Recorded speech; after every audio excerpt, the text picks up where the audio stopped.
Hello friends, welcome to the success Kendra. Friends देखिए, आज का जो वीडियो है बिहार मद्य निषेध का जो पेपर 14 मई 2023 को लिया जाएगा, उसके लिए काफ़ी इंपॉर्टेंट वीडियो है। क्योंकि आज की इस वीडियो में हम लोग बिहार मद्य निषेध का जो अभी लेटेस्ट एग्जाम लिया गया है 27 फरवरी 2022 को, उसमें जो प्रश्न पूछे गए हैं यानी कि उसके क्वेश्चन पेपर को इस वीडियो में हम पूरी डिटेल में डिस्कस करने वाले हैं।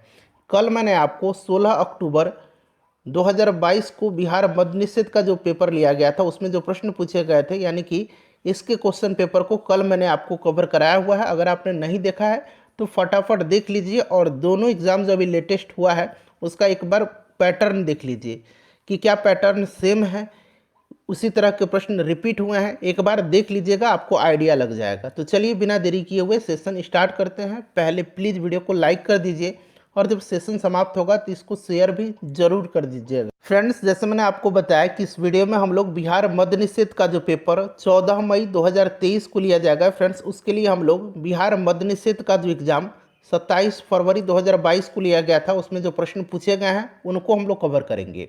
और इससे पहले मैंने आपको बिहार मद्य निषेध का जो एग्ज़ाम 16 अक्टूबर 2022 को लिया गया था उसमें जो प्रश्न पूछे गए थे यानी कि इसके क्वेश्चन पेपर को भी मैंने कवर करा दिया है। अगर आपने नहीं देखा है तो देख लीजिएगा, लिंक डिस्क्रिप्शन बॉक्स में आपको मिल जाएगा। चलिए शुरू करते हैं फ्रेंड्स। और देखिए, इस क्वेश्चन पेपर को आप एग्ज़ाम के तौर पर लगाइए। ऐसा समझिए कि आप एग्जामिनेशन हॉल में बैठे हुए हैं, आप एग्ज़ाम दे रहे हैं और लास्ट में, वीडियो के लास्ट में अपना स्कोर कमेंट करके बताइएगा। चलिए पहला प्रश्न पढ़ेंगे कि निम्नलिखित में से कौन सा एक प्राकृतिक पारितंत्र नहीं है। प्रश्न को जब भी पढ़ेंगे आप एग्जाम में कोशिश करेंगे ध्यानपूर्वक पढ़ने का और कम से कम 2 बार पढ़ने का। देखिए, इसमें से पूछा गया है कि कौन सा एक प्राकृतिक पारितंत्र नहीं है। देखिए, प्राकृतिक पारितंत्र जो है ये नदी है, वन है, रेगिस्तान है, पहाड़ है, घास के मैदान है। ये प्राकृतिक पारितंत्र के उदाहरण हैं। बगीचा, एक्वेरियम, खेत, यह जो है प्राकृतिक पारितंत्र नहीं है, ध्यान रखना है आपको। यहाँ पर देखिए बगीचा राइट आंसर हो जाएगा। चलिए उसके बाद देखिएगा कि राजनीतिक दल आवश्यक है। तो राजनीतिक दल जो है यह आवश्यक है लोकतंत्र में। लोकतंत्र राइट आंसर हो जाएगा। बहुत ही बेसिक प्रश्न पूछा जाता है। अगर आपकी तैयारी बेसिक लेवल पर है तो आप निश्चित रूप से इस एग्जाम में क्वालिफाई कर जाएंगे। नेक्स्ट क्वेश्चन हमारा कि चुंबकत्व पर आधारित चिकित्सीय तकनीक कौन सी है। तो इस तकनीक का नाम है मैग्नेटिक रेजोनेंस इमेजिंग, यानी कि MRI, मैग्नेटिक रेजोनेंस इमेजिंग। ठीक है, यह जो है चुंबकत्व पर आधारित चिकित्सीय तकनीक है। नेक्स्ट क्वेश्चन हमारा कि neither the boys nor the teacher, खाली स्थान दिया गया है प्रेजेंट। तो यहाँ पर जो है इज का इस्तेमाल होगा। Neither the boys nor the teacher is present, option number A right answer हो जाएगा। उसके बाद देखिए 1950 के पहले हिंद चीन में कौन कौन से देश शामिल थे। तो हिंद चीन में जो है वियतनाम, कंबोडिया और लाओस शामिल थे। वियतनाम, कंबोडिया और Laos, option number A right answer हो जाएगा। और ये सभी देश फ्रांसीसी उपनिवेश के अधीन थे। विश्व के इतिहास से भी थोड़ा बहुत प्रश्न पूछा जाता है। और देखिए फ्रेंड्स, जितने भी प्रश्न CSBC के द्वारा जो एग्ज़ाम कंडक्ट कराए गए, चाहे वह बिहार पुलिस कांस्टेबल का हो, बिहार फायरमैन का हो, बिहार फॉरेस्ट गार्ड का हो, बिहार मद्य निषेध का हो, ठीक है, जितने भी प्रश्न पूछे गए हैं CSBC के द्वारा उनको मैं आपको कवर करवा दूंगा सब्जेक्ट वाइज। हिस्ट्री का अलग, पॉलिटी का अलग, ज्योग्राफी का अलग, साइंस का अलग। जल्द मैं वीडियो लेकर के आऊँगा ताकि प्रीवियस ईयर में जितने भी प्रश्न पूछे गए हैं उसका अच्छे तरीके से रिवीजन आप कर पाएंगे। देखिए, निम्नलिखित में से कौन त्रिभुजों की सर्वसमांगता का एक प्रतिबंध नहीं है। तो देखिए, जो त्रिभुज की सर्वांग समता का जो फ्रेंड्स जो आपका प्रतिबंध है, ये प्रतिबंध जो है कौन कौन से हैं। तो एक होता है साइड साइड साइड, यानी कि भुजा भुजा भुजा। एक होता है SAS, यानी कि साइड एंगल साइड, यानी कि भुजा कोण भुजा। और एक होता है एंगल, उसके बाद साइड और फिर एंगल, ठीक है।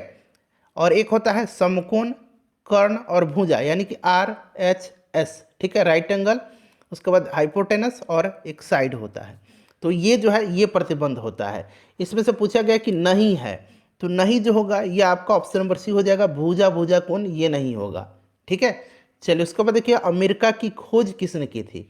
कल वाली जो क्वेश्चन पेपर मैंने कराया था 16 अक्टूबर 2022 में जो पूछा गया था, कि अमेरिका की खोज मैंने बताया हुआ है आपको कि किसने किया था, तो फ्रेंड्स कोलंबस ने किया था। और कोलंबस ने अपनी जो यात्रा है इसकी शुरुआत किस बंदरगाह से की थी, ये प्रश्न जो है 16 अक्टूबर के दिन पूछ लिया गया था। और देखिए कोलंबस से संबंधित प्रश्न भी जो फरवरी में पेपर हुआ है उसमें भी पूछा गया है।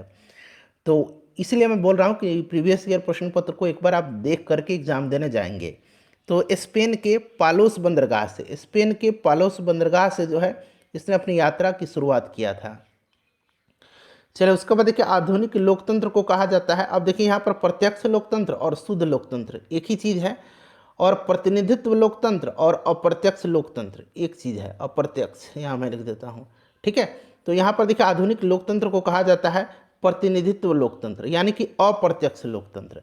प्रत्यक्ष लोकतंत्र जहाँ पर जनमत संग्रह कराया जाता है और किसी मुद्दे पर वहाँ पर वोट कराया जाता है, जैसे कि स्विट्जरलैंड में है। तो यहाँ पर आधुनिक लोकतंत्र को कहा जाता है प्रतिनिधित्व लोकतंत्र या कहिए अप्रत्यक्ष लोकतंत्र। चलिए नेक्स्ट क्वेश्चन है कि 2011 की जनगणना के अनुसार भारत में साक्षरता दर कितनी है। तो भारत में साक्षरता दर जो है यह 74% के आसपास है, शायद 74.04% ऐसा कुछ करके है। तो यहाँ पर देखिए नियरेस्ट 73% दिया गया है। क्लियर। और सर्वाधिक जो साक्षरता है यह केरल में है और सबसे कम साक्षरता दर ये बिहार में है। बेकिंग सोडा का यहाँ पूछा गया कि बेकिंग सोडा क्या है। तो बेकिंग सोडा को कहा जाता है सोडियम बाइकार्बोनेट। तो यहाँ देखिए बाइकार्बोनेट दिया गया, option number D right answer हो जाएगा।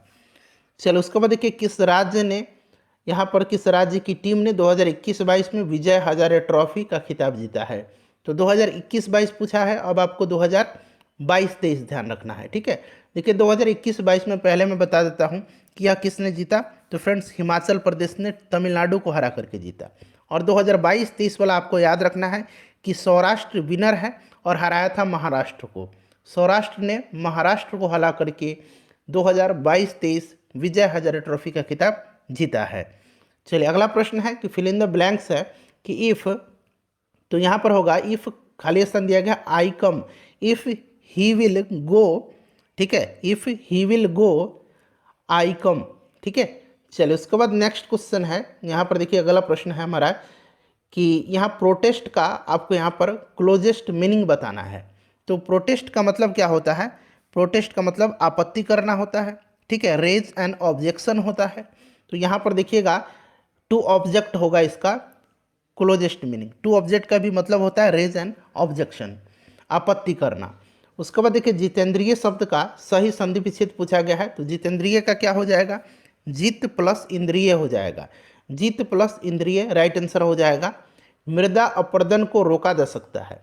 और देखिए बिहार मद्य निषेध का जो अभी पेपर होने वाला है 14 मई 2023 को, उसके लिए तैयारी कराई जा रही है। बहुत सारे वीडियो मैंने अपलोड किया है, साइंस का, जीके जीएस का, देख लीजिएगा, लिंक डिस्क्रिप्शन में मिल जाएगा। और चैनल को सब्सक्राइब कर लीजिए, रोजाना आपको जो है यहाँ पर वीडियो उपलब्ध कराए जाएंगे आपके एग्जाम तक।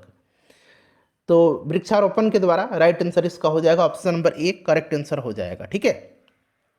उसके बाद देखिए भारत के निहाल सरीन का संबंध किस खेल से है। तो निहाल सरीन का संबंध जो है ये शतरंज हो जाएगा, राइट आंसर। उसके बाद देखिए इस्पात तथा लोहे को जंग से सुरक्षित रखने के लिए उन पर यसद लेपन की प्रक्रिया में एक पतली परत जो है निम्न की है। तो यह जो होता है आपको पता है कि जिंक की पतली परत जो है चढ़ाई जाती है, यानी कि जस्ते की पतली परत। उसके बाद देखिए चूज द करेक्ट ऑप्शन, यहाँ खाली स्थान दिया गया है सेंट रविदास वाज ए, खाली स्थान दिया गया बाई प्रोफेशन, ठीक है। तो ये क्या थे प्रोफेशन से, तो यह एक मोची थे, कॉबलर थे, ठीक है। तो कॉबलर यहाँ पर हो जाएगा, मोची थे संत रविदास। चलिए उसके बाद देखेंगे कि उसने मुझे सोता हुआ पाया। इसका जो है ट्रांसलेशन आपको यहाँ इसमें से बताना है, ट्रांसलेट करना है। तो ही फाउंड मी स्लीपिंग हो जाएगा, right answer. He found me sleeping, यानी कि करेक्ट आंसर आपका ऑप्शन नंबर ए हो जाएगा। उसके बाद देखिएगा कि उत्तर दक्षिण गलियारा जोड़ता है। उत्तर दक्षिण गलियारा जो है, ध्यान से सुनेंगे, यह राष्ट्रीय राजमार्ग 44 के माध्यम से जो है श्रीनगर से, उत्तर में श्रीनगर से दक्षिण में कन्याकुमारी को जोड़ता है। ये तो आपका हो गया उत्तर दक्षिण गलियारा, राइट आंसर आपका श्रीनगर कन्याकुमारी हो जाएगा।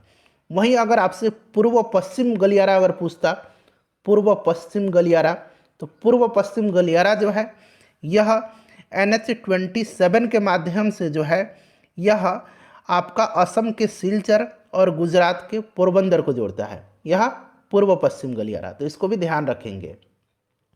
मानव पूंजी में निवेश करने का जरिया है, मानव पूंजी में निवेश करने का जरिया जो है यह पूछा जा रहा है। तो यह शिक्षा और प्रशिक्षण दोनों है। शिक्षा, प्रशिक्षण, स्वास्थ्य, सूचना, ये सभी है।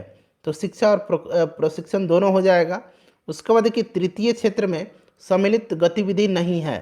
तृतीय क्षेत्र में जो इसमें से सम्मिलित नहीं है वो आपका पूछा गया है। तो ये आपका पशुपालन नहीं है। पशुपालन जो है यह प्राथमिक क्षेत्र में आता है। पशुपालन प्राथमिक क्षेत्र में आता है, ध्यान रखना है आपको। किस देश में नाजी पार्टी स्थापित हुई थी? नाजी पार्टी की स्थापना जो है जर्मनी में हुआ था, हिटलर ने किया था। जर्मनी राइट आंसर हो जाएगा। चलिए नेक्स्ट क्वेश्चन है, देखिए वर्ल्ड हिस्ट्री का क्वेश्चन है। भारत में सर्वाधिक क्षेत्र में फैले हुए वन हैं। तो भारत में सर्वाधिक क्षेत्र में जो है उष्णकटिबंधीय पर्णपाती वन फैला हुआ है और इनको मानसूनी वन भी कहा जाता है। तो यहाँ पर उष्णकटिबंधीय पर्णपाती, ये याद रखना आपको, ये प्रश्न बार बार पूछा जाता है। उसके बाद देखिए प्रतिष्ठित लोकमान्य तिलक राष्ट्रीय पुरस्कार 2021 से किसे सम्मानित किया गया है? 2021 में यह साइरस पूनावाला को दिया गया था। 2022 में आपको याद रखना है DRDO की जो साइंटिस्ट हैं टेसी थॉमस, इनको दिया गया है, टेसी थॉमस को। ठीक है, तो मैं करंट से रिलेट करके भी जो नया प्रश्न बनेगा वो भी मैं आपको बताते चल रहा हूँ। विद्युत का तंतु जो होता है बना होता है, तो ये जो फिलामेंट होता है ये आपका टंगस्टन का बना होता है, याद रखेंगे। और विद्युत हीटर में जो जो आपका तार बना होता है जो ये नाइक्रोम का होता है। चक्रवृद्धि ब्याज की दर से 1250 रुपये 2 वर्ष में 1800 रुपया हो जाएगा। सिंपल सा क्वेश्चन है, फॉर्मूला आपको याद होगा तो आप इजीली इसको पुट कर सकते हैं। ठीक है, फॉर्मूले पर पुट करना है आपको। यहाँ पर ए भी दिया गया है और आपका पी भी गिवन है। आपका यहाँ पर इजीली आप यहाँ से रेट निकाल सकते हैं। टाइम भी दिया है 2 वर्ष, यहाँ 2 वर्ष पुट करना है और आपको निकाल देना है। ठीक है, राइट आंसर में 20% आपको बता दे रहा हूँ, राइट आंसर होगा इसका। देखिए खिलौने पर 12% की छूट देने पर इसे 308 रुपये में बेचा जाता है, यानी कि विक्रय मूल्य 308 रुपया है। अंकित मूल्य यानी कि मार्क प्राइस आपसे पूछा जा रहा है। तो अंकित मूल्य का फॉर्मूला क्या होता है? विक्रय मूल्य हो जाएगा। तो विक्रय मूल्य कितना है? 308 गुना 100, और यहाँ देखिए छूट दिया गया है तो 100 माइनस छूट होता है, तो 100 में से 12 घटा दीजिएगा तो ये 88 आ जाएगा। इसको सॉल्व कर लीजिए, 350 रुपया आपका राइट आंसर आ जाएगा। तारापुर केंद्र है, तो तारापुर केंद्र जो है ये महाराष्ट्र में है और यह एक आणविक शक्ति का केंद्र है। आणविक शक्ति का केंद्र 1972 में जो है इसकी स्थापना की गई थी। लीलाधर जगुड़ी द्वारा जो रचित कविता है, देखिए लीलाधर जगुड़ी का नाम इसलिए पूछा गया है क्योंकि इनको 2018 में व्यास सम्मान दिया गया था। अच्छा, अभी 2022 में अगर पूछेगा कि व्यास सम्मान किसको दिया गया है तो ज्ञान चतुर्वेदी को दिया गया है, उनके उपन्यास पागल खाना के लिए, याद रहेगा आपको। चलिए, ज्ञान चतुर्वेदी को। तो लीलाधर जगुड़ी द्वारा जो रचित कविता है यह जो है मेरा ईश्वर हो जाएगा, मेरा ईश्वर। ठीक है, ध्यान रखना आपको। चलिए, उसके बाद अगला प्रश्न है, किसी त्रिभुज में यदि एक कोण शेष 2 कोण के योग के बराबर है तो त्रिभुज अवश्य है कि वह समकोण त्रिभुज होगा, समकोण त्रिभुज होगा। उसके बाद देखिए भारतीय सशस्त्र बलों के पहले चीफ ऑफ डिफेंस स्टाफ कौन थे? तो ये जनरल बिपिन रावत थे। ठीक है, हेलीकॉप्टर दुर्घटना में इनकी मृत्यु हो गई। ठीक है, ध्यान रखना है। और दूसरे जो सीडीएस बने हैं यानी कि चीफ ऑफ डिफेंस स्टाफ, ये अनिल चौहान बने हैं, नाम याद रखना आपको। फणीश्वर नाथ रेनी द्वारा रचित कहानी कौन सी है? तो ये लाल पान की बेगम है, लाल पान की बेगम, याद रखना है, लाल पान की बेगम। सूखी नदी का पुल जो है यह रामधारी सिंह दिनकर का है। उसने कहा था चंद्रधर शर्मा गुलेरी की है। 2 बैलों की कथा, यह मुंशी प्रेमचंद का है। चलिए, अगला प्रश्न है कि संयुक्त राष्ट्र का मुख्यालय यानी कि सचिवालय कहाँ अवस्थित है?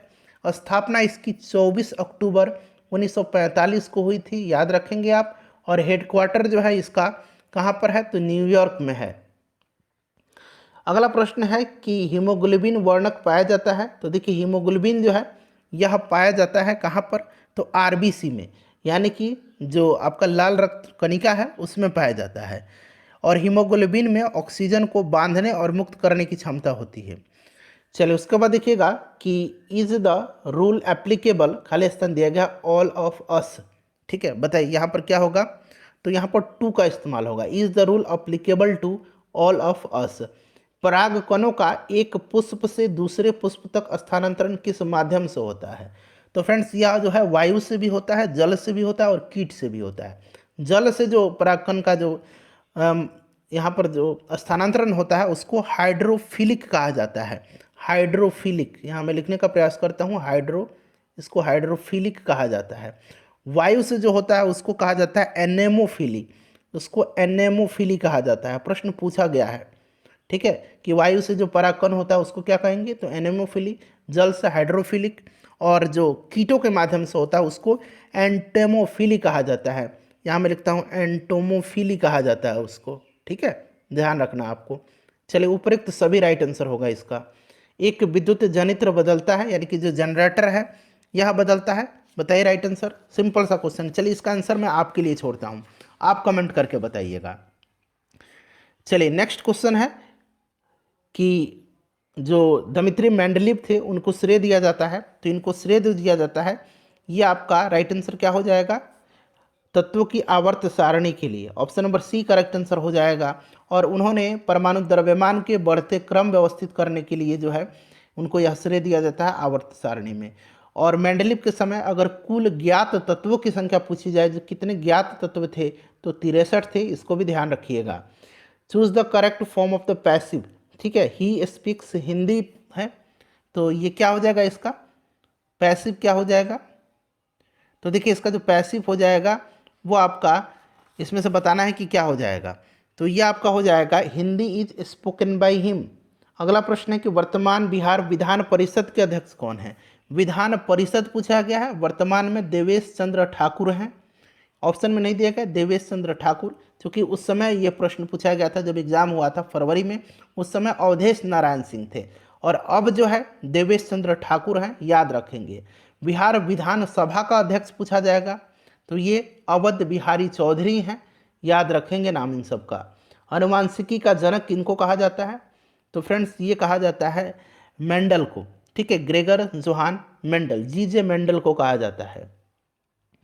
उसके बाद देखिए अगला प्रश्न है कि प्रथम विश्व युद्ध स्टार्ट कब हुआ था? तो 1914 में हुआ था, 1918 तक चला था, 1914 हो जाएगा। क्लियर। चलिए अगला प्रश्न करेंगे कि मानव अपनी अबुझ भाषा में कहता रहता है, रेखांकित पद प्रतीक है, समुद्र का कुछ भी नहीं होता। अब देखिए यहाँ पर जो है, यहाँ पर ध्यान देंगे कि हिंदी साहित्य समुद्र अबुझ भाषा इसका नाम है। इसमें मनुष्य से कहता है कि मेरा यानी समुद्र का कुछ नहीं होता, यही अबुझ भाषा में वह अपने मनोभाव को प्रकट करता है, समाज का। यहाँ पर ऑप्शन नंबर डी होगा राइट आंसर इसका। ठीक है, समाज का। चलिए अगला प्रश्न है कि सुरक्षा का तात्पर्य है, यहाँ खाद्य सुरक्षा बना लीजिए। खाद्य सुरक्षा का तात्पर्य क्या है? खाद्य उपलब्धता, खाद्य की पहुंच और खाद्य सामर्थ्य, उपरोक्त सभी इसका राइट आंसर होगा। निम्नलिखित में से कौन जुलाई 2021 को अंतरिक्ष में यात्रा करने वाली दूसरी भारतीय मूल की महिला बन गई हैं? करंट का प्रश्न था, ये आपका सिरिसा बांदला हो जाएगा, सिरिसा बांदला। ठीक है, याद रखना आपको नाम।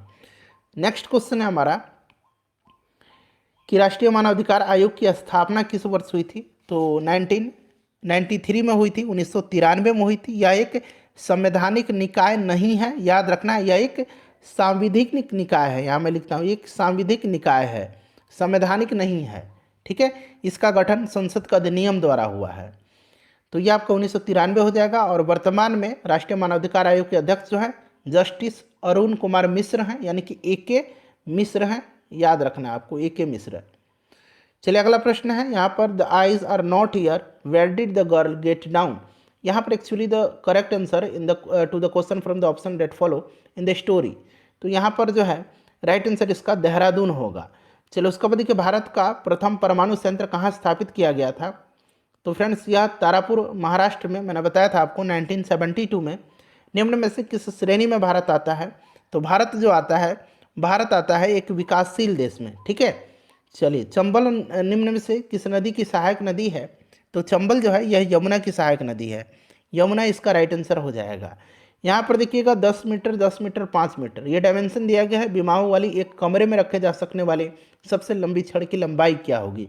तो आपको पता है कि L square plus B square plus H square कर दीजिए, यानी कि सबका मान रख दीजिए और राइट आंसर इसका 15 मीटर निकल के आ जाएगा।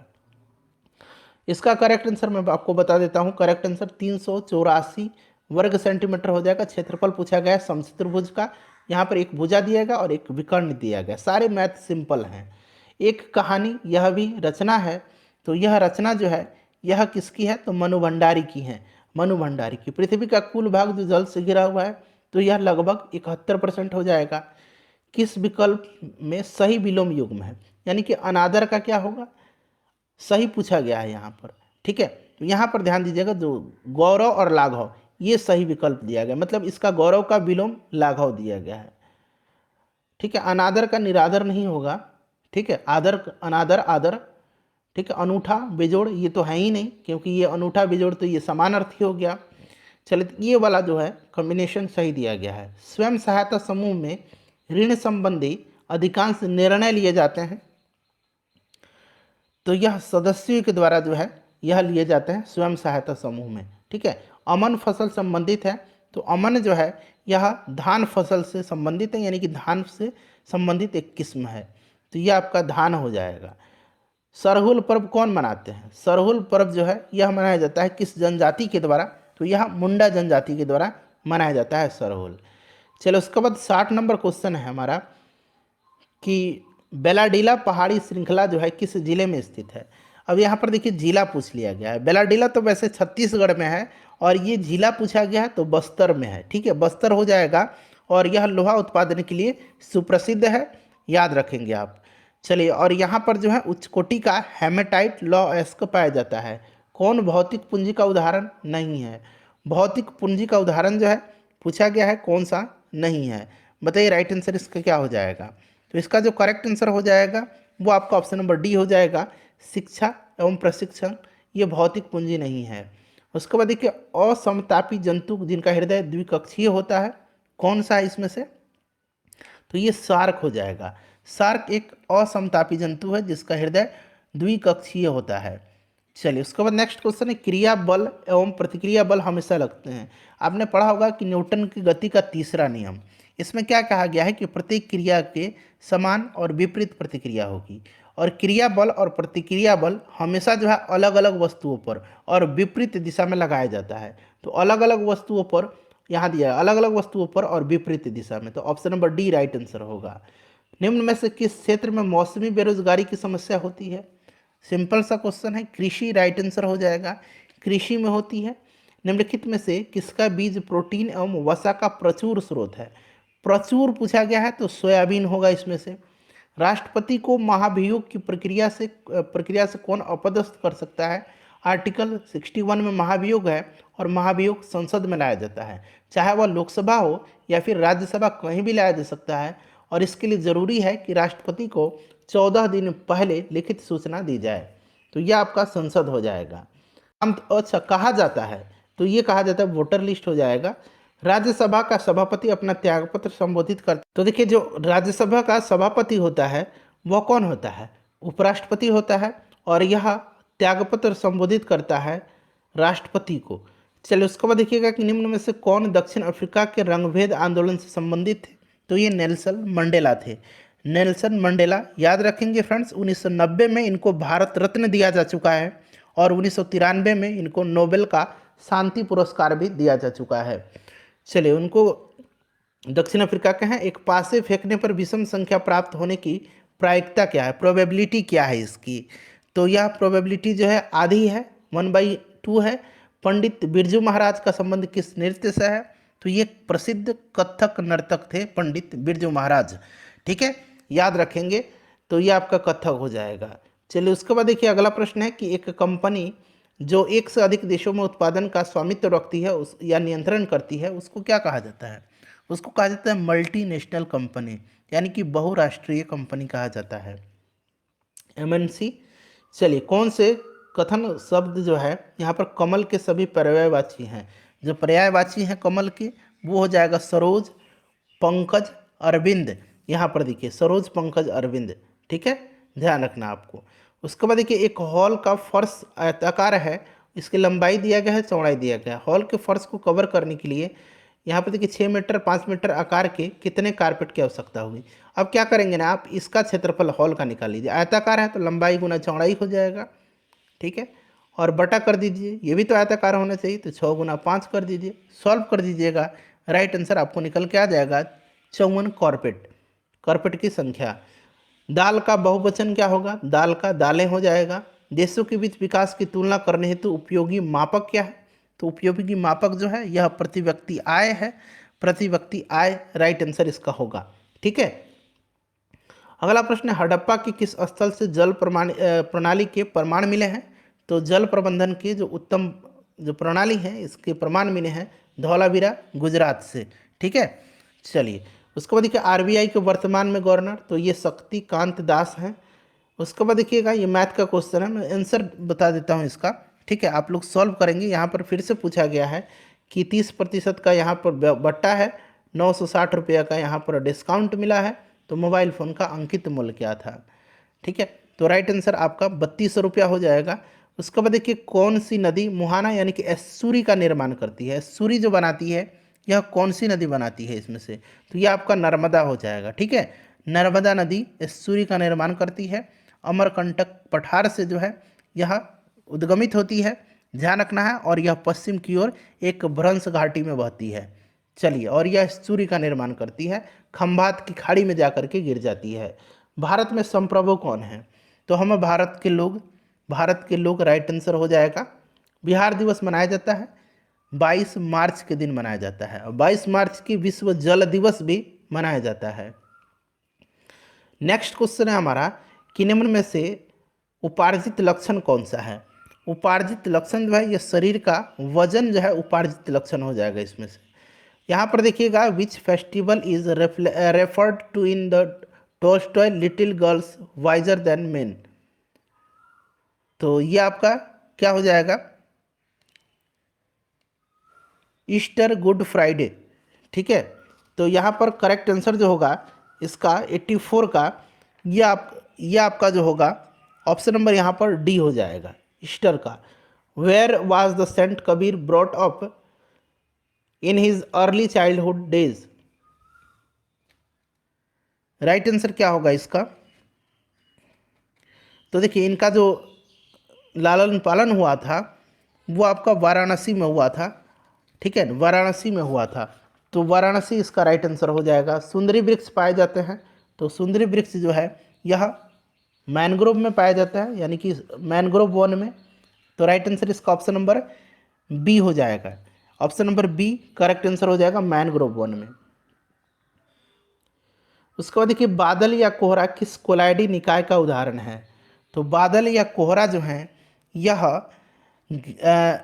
द्रव जो है गैस में परिक्षिप्त कोलाइडी निकाय का एक उदाहरण है, यानी कि इसका जो सही आंसर हो जाएगा वो आपका ऑप्शन नंबर सी हो जाएगा, द्रव गैस में परिक्षिप्त।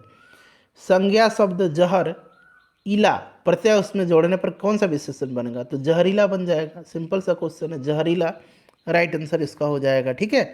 चलिए भारत में बजट का निर्माण का कार्य किया जाता है, तो भारत में बजट निर्माण का कार्य जो है यह किया जाता है किसके द्वारा, तो यह वित्त मंत्रालय के द्वारा, ठीक है। तो यहाँ पर जो राइट आंसर हो जाएगा ऑप्शन नंबर यहाँ पर ए हो जाएगा। अक्षय नवीकरणीय ऊर्जा के स्रोत का उदाहरण है, ये आपसे पूछा गया, तो सौर ऊर्जा जो है यह नवीकरणीय ऊर्जा का स्रोत है, तो यहाँ पर देखिए सौर ऊर्जा दिया गया है, सौर ऊर्जा, पवन ऊर्जा, जल ऊर्जा, ठीक है। उसके बाद देखिएगा और बाकी अनवीकरणीय है। निम्न में से कौन संविधान निर्मात्री सभा का सदस्य नहीं था, नहीं पूछा गया इसमें से, तो मोहम्मद अली जिन्ना जो होगा ये नहीं थे, right answer option number A हो जाएगा, मोहम्मद अली जिन्ना, ठीक है। चलो उसके बाद देखिएगा कि एक पारितंत्र में सभी हरे पौधे नील हरित शैवाल जिन्हें प्रकाश संश्लेषण की क्षमता होती है किस वर्ग में आते हैं, तो हरे पौधे जो हैं ये उत्पादक हैं, option number A right answer हो जाएगा, उत्पादक वर्ग में आते हैं। उसके बाद देखिएगा कि परख जो हाल ही में खबरों में रहा किस क्षेत्र से जुड़ा पोर्टल है, तो परख जो है यह आपका जुड़ा हुआ है all India council for technical education, ठीक है, यानी कि राइट आंसर क्या हो जाएगा इसका, छात्र को सीखने का आकलन हो जाएगा, शिक्षा से जुड़ा हुआ है, option number C right answer हो जाएगा। चलिए उसके बाद 94 नंबर करेंगे कि जापान एक विकसित धनावन देश बना है। तो यह धनावन देश जो बन गया है, यह बन गया है जापान मानवीय संसाधन में पर्याप्त निवेश किया है। तो राइट आंसर मानव संसाधन में निवेश हो जाएगा, यानी कि ऑप्शन नंबर इसका ए राइट आंसर हो जाएगा। बायोगैस का मुख्य घटक क्या है? तो ये मीथेन है, मार्स गैस कहा जाता है इसको, CH4 इसका फॉर्मूला होता है। भारत में लौटते मानसून की ऋतु की अवधि क्या है? तो जो लौटते मानसून की ऋतु है यह शुरू होती है अक्टूबर नवंबर में। ठीक है, अक्टूबर नवंबर इसका राइट आंसर हो जाएगा, अक्टूबर नवंबर में। उसके बाद देखिए 1855 में देश की पहली जूट मिल कहाँ पर स्थापित की गई थी? तो ये कोलकाता में रिसरा में स्थापित की गई थी, हुगली नदी पर, रिसरा कलकत्ता। कर्नाटक में होने वाली ग्रीष्म ऋतु की वर्षा को क्या कहते हैं? तो फ्रेंड्स इसको जो कहा जाता है, इसको कहा जाता है आम्र वर्षा। क्या कहा जाता है इसको? आम्र वर्षा कहा जाता है, यानी कि मैंगो सावर कहा जाता है। सविनय अवज्ञा आंदोलन कब और किस यात्रा से आरंभ हुआ था? तो सविनय अवज्ञा आंदोलन जो है यह 1930 में हो जाएगा, डांडी यात्रा। Option number C correct answer हो जाएगा। डांडी यात्रा 12 मार्च 1930 को और 6 अप्रैल को डांडी पहुंच करके गांधी जी ने नमक तोड़ करके सविनय अवज्ञा आंदोलन की शुरुआत की थी 6 अप्रैल 1930। ठीक है, और साबरमती आश्रम से डांडी यात्रा इन्होंने शुरुआत किया था, इसको भी आप जरूर ध्यान रखेंगे। लेनिन का उत्तराधिकारी, अपने स्कोर पहले बताइए, वीडियो को लाइक करिए और इसे शेयर कर दीजिएगा। लेनिन का जो उत्तराधिकारी था यह जोसेफ स्टालिन था। स्टालिन को जो है आधुनिक रूस का निर्माता कहा जाता है।